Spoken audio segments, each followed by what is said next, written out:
Oke, Assalamualaikum warahmatullahi wabarakatuh. Perkenalkan, kami dari kelompok 12 akan mempresentasikan laporan laporan analisa perusahaan dari PT Adaro Energi Tbk. Berikut anggota kelompok 12. Yang pertama ada Ishak Nugroho Silaen dengan NIM 12041054. Yang kedua ada Sabrina Debi Putri Satria dengan NIM 12041056. Yang ketiga ada Safa Intani Anafa dengan NIM 12041058. Yang keempat ada Erica Margaret Alestari dengan NIM 12041063. Yang kelima ada Muhammad Rapino Foriza dengan NIM 12041022. Baik, selanjutnya langsung saja ke tahap presentasinya. Yang pertama pendahuluan akan dibacakan oleh Erica Margarita Lestari. Oke, terima kasih Rafirma. Itu yang pertama ada pendahuluan tentang PT Adaro Energi. PT Adaro Energi merupakan salah satu perusahaan tambang terpadu yang terbesar dan terdapat di Indonesia. PT Adaro Energi dan beberapa anak perusahaan bergerak dalam bidang pertambangan, perdagangan, dan logistik batubara, jasa kontraktor penambang, infrastruktur, serta kegiatan pembangkit tenaga listrik.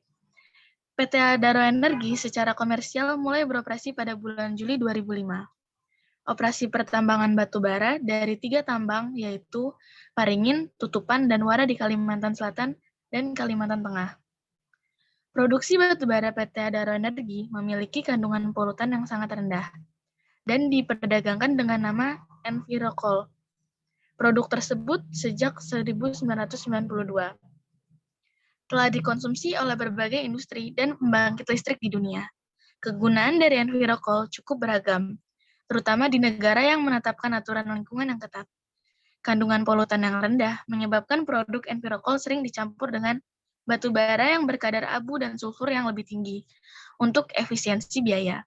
Dengan demikian, Envirocol menjadi produk batu bara dengan nilai ekonomi yang tinggi dan memberikan alternatif untuk mencapai kinerja pembakaran batu bara yang sangat baik dengan biaya yang lebih ekonomis.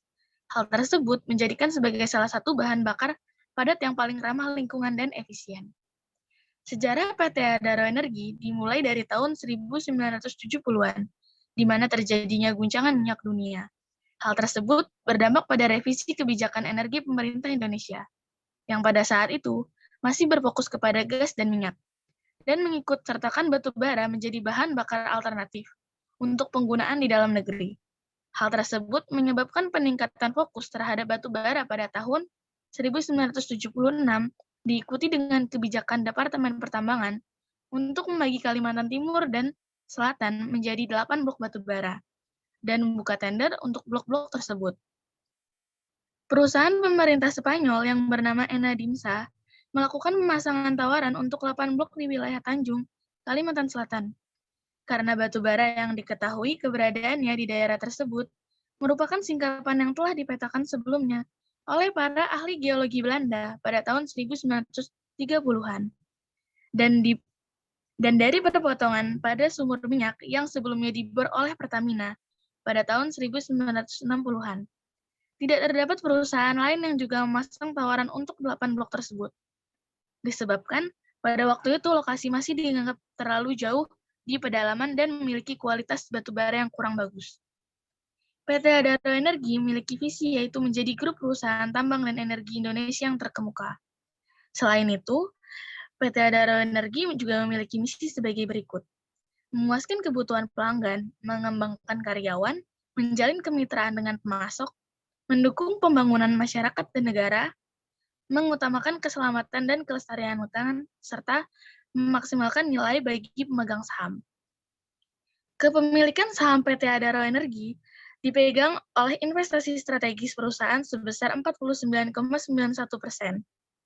Garibaldi Thohir sebagai Presiden Direktur dan CEO sebesar 6,18%, pemegang saham penting lainnya sebesar 13,66%, dan publik sebesar 35,25%.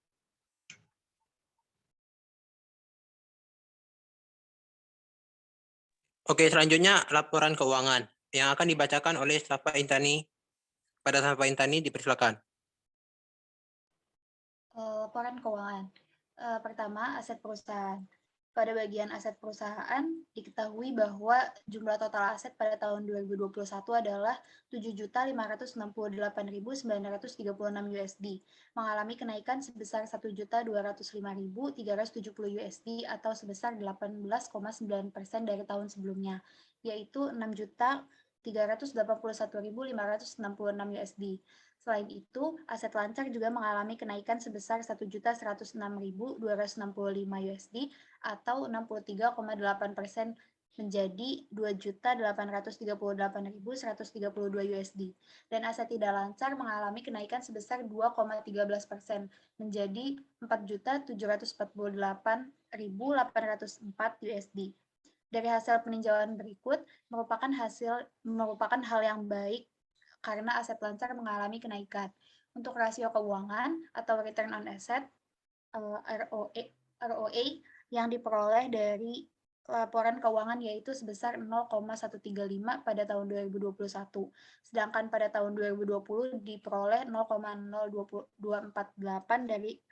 dari hasil peninjauan ROA, laba mengalami kenaikan yang sangat baik di tahun 2021.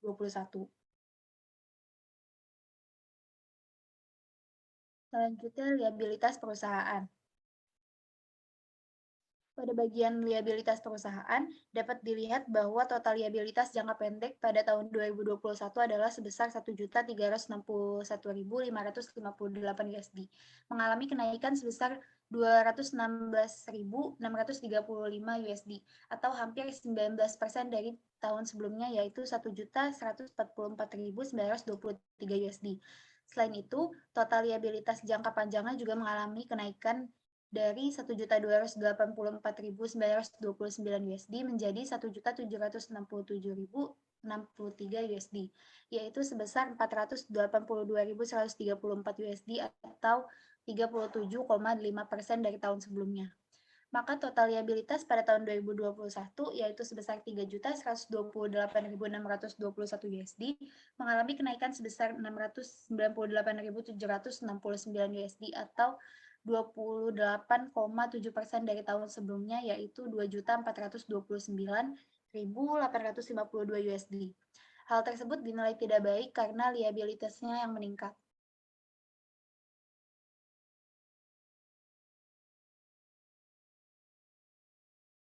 Selanjutnya, modal perusahaan. Jumlah ekuitas pada tahun 2021 sebesar 4.458.315 USD, mengalami kenaikan 12,8% dari total ekuitas pada tahun sebelumnya, yaitu 2020 sebesar 3.951.714 USD. Dari hasil peninjauan jumlah total ekuitas perusahaan mengalami kenaikan yang sangat baik di tahun 2021.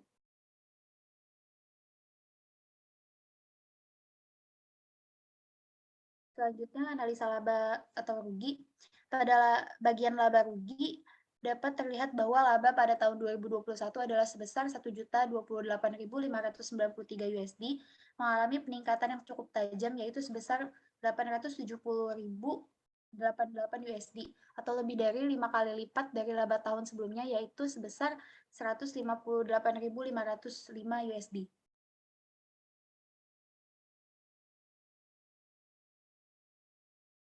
Selanjutnya, pendapatan usaha.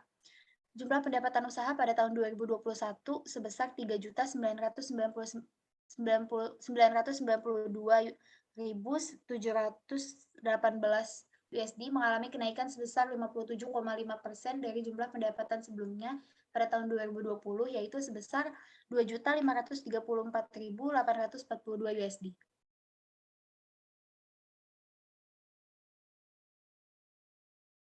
Oke, selanjutnya grafik pergerakan saham akan dijelaskan oleh Ishak Nugraha Husain. Kepada Ishak dipersilakan. Grafik pergerakan harga saham PT Adaro Energi Terbuka atau ADRO.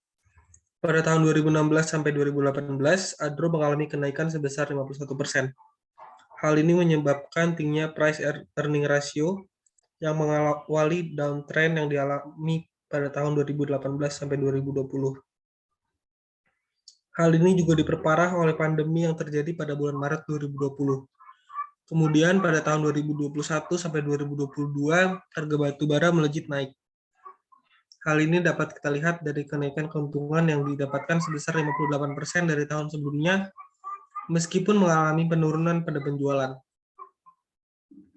Dalam menggunakan analisis teknikal, dapat digunakan 3 indikator sederhana, yaitu Bollinger Bands, MACD, dan juga Stochastic RSI. Bollinger Bands sendiri bisa dijadikan patokan sebagai batas naik dan turunnya suatu harga saham.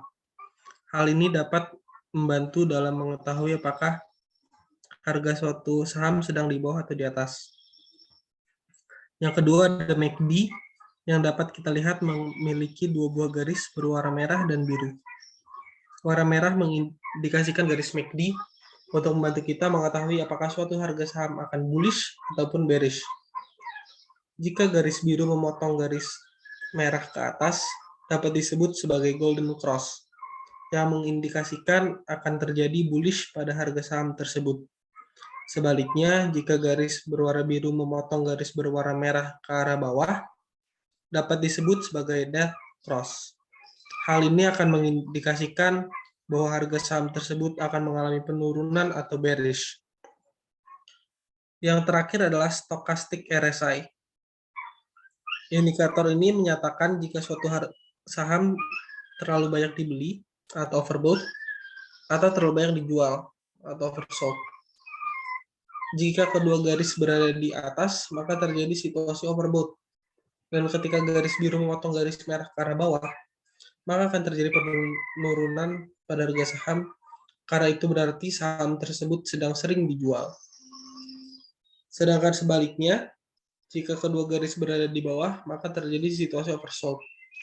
Jika garis biru mulai memotong garis merah ke atas, itu mengindikasikan bahwa harga akan naik dikarenakan saham tersebut sedang dibeli oleh banyak orang.